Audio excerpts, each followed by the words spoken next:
प्राप्त होगी। तुम्हारे मेरे बच्चे, मैं तुम्हारे व्यवहार से काफी प्रसन्न हूँ। तुम जिस भी लक्ष्य को साधोगी, तुम्हें उस लक्ष्य में सफलता अवश्य प्राप्त होगी। तुम्हारे लक्ष्य की प्राप्ति में मैं स्वयं तुम्हारा सहारा बनूंगी। तुम्हारे जीवन को बहुत ध्यान से देखने पर मैंने यह जाना है कि तुम्हारा मन भीतर से प्रसन्न नहीं है। तुम जिस लक्ष्य को प्राप्त करने के लिए प्रयास कर रहे हो, उस लक्ष्य की प्राप्ति तुम केवल दूसरों के लिए ही करना चाहते हो। तुम अपना सारा परिश्रम केवल इसलिए कर रहे हो जिससे तुम्हारे आसपास के लोग तुम्हारा सम्मान करें। तुम्हें ऐसा लगता है कि जब तक तुम सामाजिक तौर पर सफल नहीं हो जाते, तब तक तुम प्रसन्न नहीं रह सकते हो। तुम्हें लगता है कि तुम्हारे जीवन में प्रसन्नता की कुंजी तुम्हारी सफलता ही है।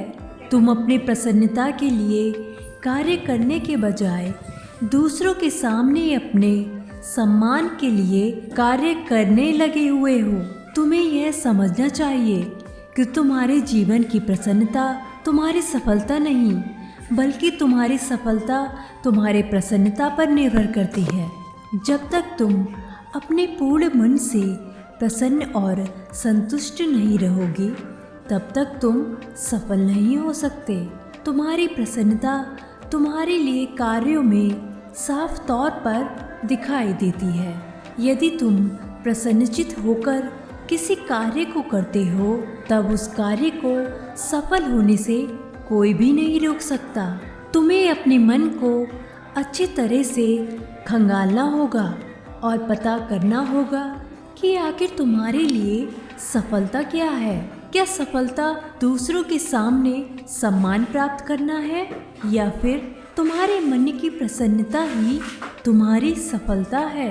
यदि तुम्हारा मन अप्रसन्न रहेगा, तो तुम्हारे किए सभी कार्यों में एक प्रकार की नकारात्मकता दिखाई देगी।